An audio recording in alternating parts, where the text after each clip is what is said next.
Hey you guys, welcome to another episode of DayShawn R Show, and you on my Arthur channel. Check out the DayShawn R Show as well. And likewise with the people on DayShawn R Show, check out the Arthur channel. And y'all know this guy that's scratching his head on camera. Because it feels fucking good. You ain't supposed to do that, by the way. But fuck that shit. But before we start this off, a quick disclaimer. If you disagree with either one of us about anything that comes to our mind or comes out of our mouth in terms of writing sensibilities, or pretty much like something that you don't necessarily like think should be in a book, or you don't agree with one of our stances, please feel free to leave a comment. Tell us your thoughts. Tell us what do you think, and then we can kind of start a discussion in the comment section. But moving on, the floor is yours. wow, you didn't stutter one time in that statement. Watch me do it. I'm proud of you. Start the video.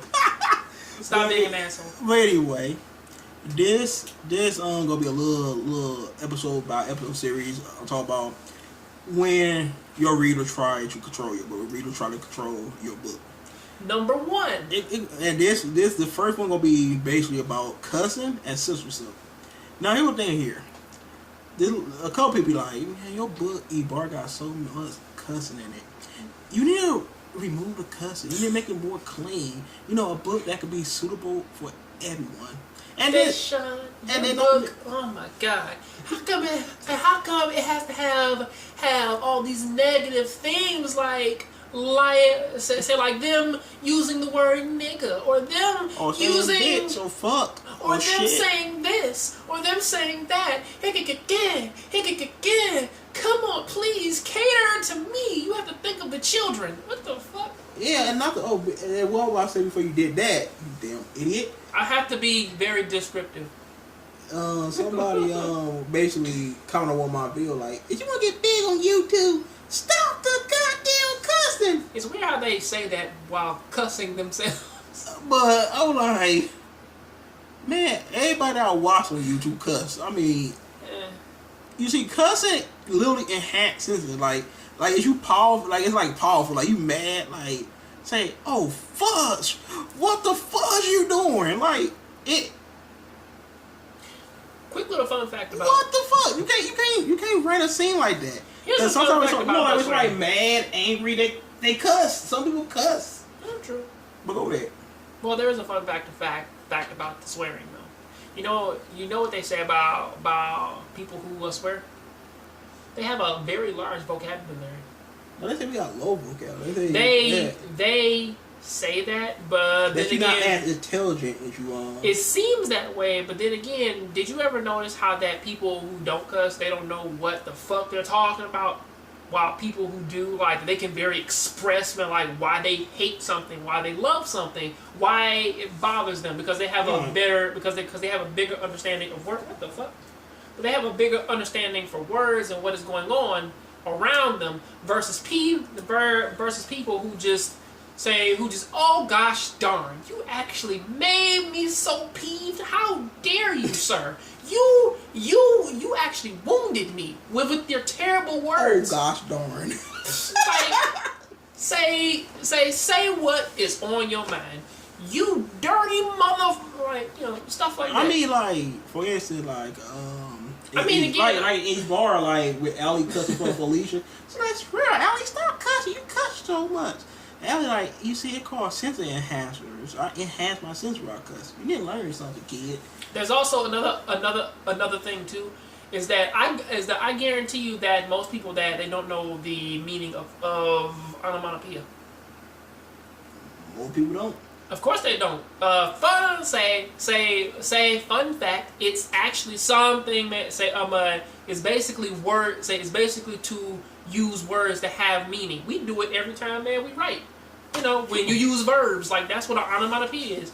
But most people, they don't know that. And I wonder why, and I guess possibly because I swear a lot. I swear more than you. You cuss way more than I do. But then again, I have to do that because I do kind of stumble and stutter over my own words. So I kind of have to do that sometimes, because sometimes it gets away from me. So, you got to throw something in the middle when you're trying to get like specific words out. Yeah. So So I mean, you may not see about it. a good 6 hours actually trying to explain something. I mean, again, they may not see it in this video. Like John. I've never stuck like that a day in my life. What are you talking about? But anyway, though. But honestly, but people always kind of get you to cater to them, like for instance, censorship, which is the second part of this segment, is censorship. Like they want me to censor. Like tell them about us coming up, man, with our first Mizuki. Tell them about that, or better yet, with the production of Ibarra, or better yet, the production of Noir at the moment. Oh God, it's a lot of things to touch on right there. I mean, let's start with. No. I'm not about censorship in terms of the things out there that they don't want you to say or want you to show or things. Yeah, they won't. Let's say, for instance, Ibarra. The beginning of Ibarra is like a molestation. Well, the girl she getting molested. You know, molested by her dad. She's not getting molested. She's getting attacked. She's getting attacked by her dad. She getting attacked, but she ended up getting molested because he groping her. Of course. But still, it's still looked at as an as an attack. So some people want me to censor that and don't write that in there. Like you can have an idea that what he doing. You can see her screaming. And he's a mess with her. He just reach it down and stuff that she finally grabbed it down on toilet. She had busting the head with it. Instead of the toilet bowl had busting the head with it. Instead of me just writing out all that shit, I could have skipped past it and saw her grabbing it and cracking the head. I could have skipped past it. True. But sometimes more powerful you actually write it out. Like every book I read, they literally if a girl getting raped or something, they actually write the shit out. Some of them say way more poorly than others, but you know. Yeah, they actually write the shit out because you read that book right there, Diary of a Street Digger. She got raped in the garage. She wrote that shit out, didn't she? Of course. Yeah, you write the shit out. You don't skip over stuff like that or sex scene. If it's supposed to be a powerful emotional scene to get you to feel something for this character, or pretty much sort of put them through like a emotional turmoil, you kind of need that to sort of see a character. If I skipped screen on there, you wouldn't understand how she felt when that one happened. You wouldn't understand why she hates the guy so much. And you ain't happy. And then the thing that she had to go through to actually overcome what you were in, you wouldn't know none if I just skipped right past it. You know, some people be in their feelings when it comes to stuff like that. I mean, again, there are plenty of TV series and TV shows that say that necessarily do these things. And honestly, believe it or not, there was a time back when I Love Lucy was on, where that they like, even though Lucille Ball and Ricky Ricardo, they were actually married in real life upon the TV show, they couldn't sleep in the same bed. Only because that was sort of a taboo thing to kind of have two people in the same bed. But then you take that and you look at it today, and basically you kind of have a character expressing themselves by, like, a friend died and they meet the person who killed them. They're not gonna talk like how we said, like they talked earlier. They're gonna call them a bitch. They're gonna call them out of their name.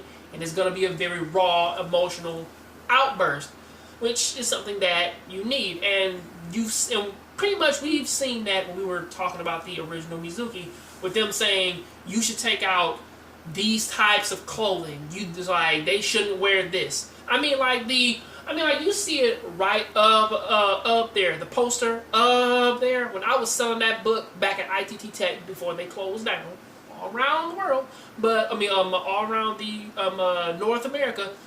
When I was selling that book, do you know how many women walked up to me specifically and said that they shouldn't that Sheena, which the original Sheena, and also Sheena, they shouldn't be wearing the clothes that they wear, because again, they don't have the types of body types that this girl kind of saw, or this woman saw like in her everyday surroundings. And I tried to argue it by saying that women look like that, but then you go to an actual Planet Fitness to see women that look like that. True, but then again, she kind of hit me with the whole thing of I have never seen it, so therefore it doesn't exist. Did she look like them? No, that's the reason. I mean, obviously, but you know. And then another thing is with people like Ibarra, for instance, Ibarra do have sex in it. You could have censored the sex. I'm like, why? So just show them two kissing and then they just fall on the bed and then they skip it and they just laying right next to each other and breathing real hard. I don't know, man. My book would be very boring if I took most of that shit out of there. If I can get raw for a minute, which most likely I probably would do anyway. Go ahead, John. Is that I think some people, they don't understand that everything out there in the world isn't made for them.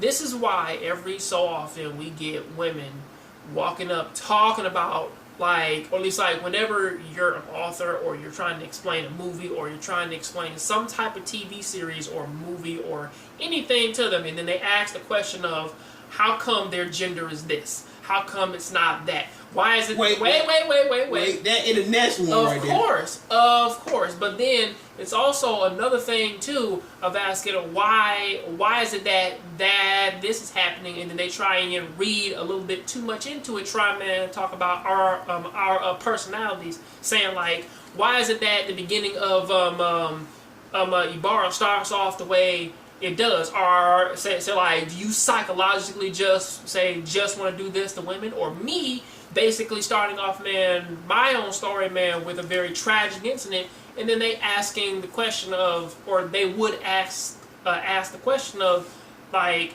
is this how you see how women should be? And it's like, no, it's not like that. Dude, it shouldn't be like that. Is all women helpless? They were less like killed out though. I mean, watch them not fighting back. Like, oh, you really want to kill out women? You want to go around crack a bitch in the head with a crowbar, throw in your trunk, and bury her alive? Is that what you want to do? I mean, again, like, the biggest controversy that I had with the noir, like, beginning was that why is it that she's not fighting this guy off? Why is it, man, she's doing all these martial arts and trying to fight this person? And it's a difference of, and at the time, I was pitching this to people or girls who took martial arts classes and shit. And it's like, not every, it's sad I had to say this, but not every person has martial arts classes underneath their belt. Not every person knows how to deal with somebody coming out of nowhere attacking your friends with a fucking crowbar. You know. I mean, this man took down a grown man. What this look? I mean, not to say, you know, women are technically, you know, they not as strong as guys. I ain't saying that women are weak or anything, but they are weak. Shut up! They are not as strong as guys. So if these two guys could fight him, I doubt she would be able to do it. I'm just saying. I mean, listen, look, okay. Cause he beat up two guys. Literally beat two guys. Honestly, no. He didn't beat them up. Okay, he decimated one, took him down one hit with a crowbar, and the other one tried, man, to fight him straight up, and he threw him through, man, the fucking passenger window.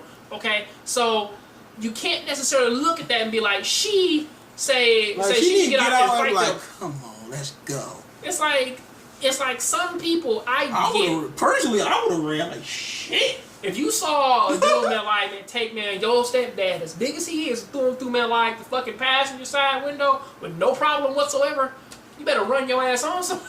You know how big he is. My child just as big. You know what the fuck I am not. You are not. Tangent time, but still. Like some people, I get it, okay? You don't want us to say specific words, but then again, specific words kind of... But in an urban sense, like, let's say for instance, like, you got black people in there, right? Like hood black people. They gonna say nigga a lot. That's just how it is. But then again, this is kind of like when you was writing all those years ago with a certain, you know, Mexican woman, and she was basically saying that you're being racist, man, by creating a Mexican character in California, and they're in their teens, and they're in a gang, and you're like, well, shit, it happens. That's like we used to go to every person that wrote an urban book. They're in there, shit, about 85%. And you know what? You keep saying that more black guys are drug dealers, and all the women are just ghetto whores that look for drug dealers. You know what? Y'all being racist. Remember, dude, man, like, the biggest form of censorship I still don't understand to this day comes, man, in the form of Django Unchained, where basically we know that fucking Roots, we know that Amistad, we know that all these fucking, man, like, race-based movies that take place, say, like, fucking Rosewood, all that shit took place back, man, like, in the 1890s, but then once fucking Django Unchained comes out, and they're say every black person, man, is fucking offended. Oh my god, man, they said nigga over 100 times in the movie. and you're like, it's a movie. The cowboy days in the 1890s, where basically black people were still property. Of course, they're gonna call them niggas, like what, or niggers, what the fuck are you talking about? It's just a fucking word. You know, people that you know how you said that we will talk about like a wild little stick and stones will break my bones, but words will never hurt me. That shit don't exist no more. That was it at all. Because people get triggered by any fucking thing. I don't know. Like, why could be a girl like, wait, you just said women were weak? I'm triggered. This is how people are, man. Technically, these are jokes, but then again, I guess people that they can't handle reality. You know, scroll past like a meme, you click on the comment section and just read that shit. Or you scroll down, you see like one of those skits, and you click on the comment section, it's somebody already gonna be offended. Like, you know what the funniest thing? Say, cause they were offended like most skits, you know, they always show off a girl body. You know what I'm saying? They add their tits or something. They're basically mad at fucking Instagram in a whole. So you know what's going on there. I mean, I get tired of seeing this shit. Like sometimes I don't even click on it no more. But here's what I was gonna say, is that censorship, cussing can be used excessively to actually enhance your story, or most likely if you have that don't even cuss. If you don't have a meaning behind it, well then I can see that being a problem. I mean, like it's hard to like the casually just talking and just start cussing for no reason. I mean, unless that is the character and that's what they do, then I can understand. Yeah, cause like it's just like the beginning, like the girl running, the guy being aggressive and forceful. It gotta be intimidating. He going to cuss. Of course, because that's part of the character and that's part of the situation. But also on top of that, even with censorship, you can censor your own self if you're getting a little bit too excessive. I don't say that. Like in my book, I kind of not make them say the N word as much. Of course, I just remove some of those. But other than that, like Ebola 2, like so far, like 70 pages into it, the N word was used twice. Ain't no problem with it though. But still, it's one of those things where like, but honestly, like how people react to it, because again, we are now in a very irrational time, trying to make videos and explain this to like we are rationally making a solution to basically appeal to irrational people, and it gets to this point now to where that I realize that I'm slowly becoming the Joker. Irrational people.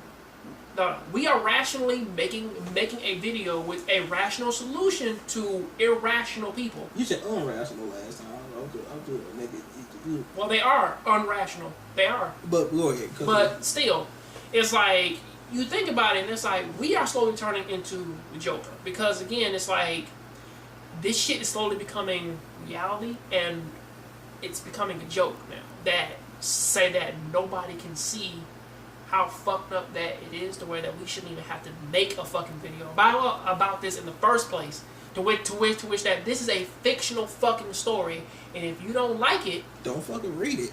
But then she said you need to write a book that everyone can enjoy. Like, that's impossible. Well, again, that's also impossible too, because again, like we're almost 20 minutes in, and it's a thing of saying like, well, I understand that everybody wants something for everybody, but that's the thing though, is that you can't make something for older people, because older people, they only like specific things that they grew up with, and you can't cater to that unless they are willing to change and see and see something from your perspective. I mean, like again, like all these books, all these narratives and everything is from your own perspective.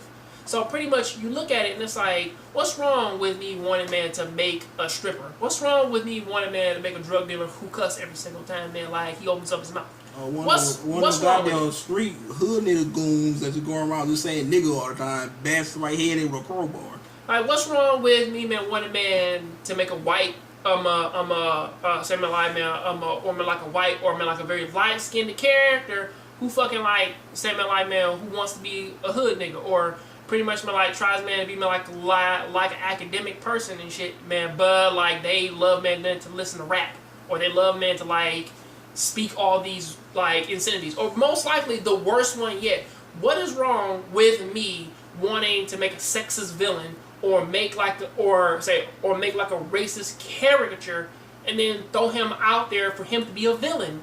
Because again, there's also another thing too, is that people, they don't want you to make villains anymore. Villains who do villainous things. Because again, when you do that, the parents, they don't want to explain that to their kids. The parents or other people, they don't want to look at this as just a work of fiction and then just say, well, it's not real. There's a lesson or a narrative behind it. Not to mention the music that they listen to got cussing in it too. Yeah, I know. So I don't understand it.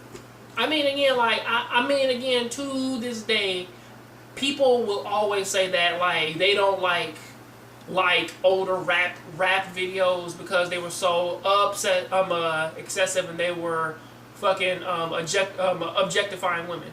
Well, again, if they're paying the women to be in the video, you're not really objectifying them, are you? You know. They know what they signed up for, like the porn.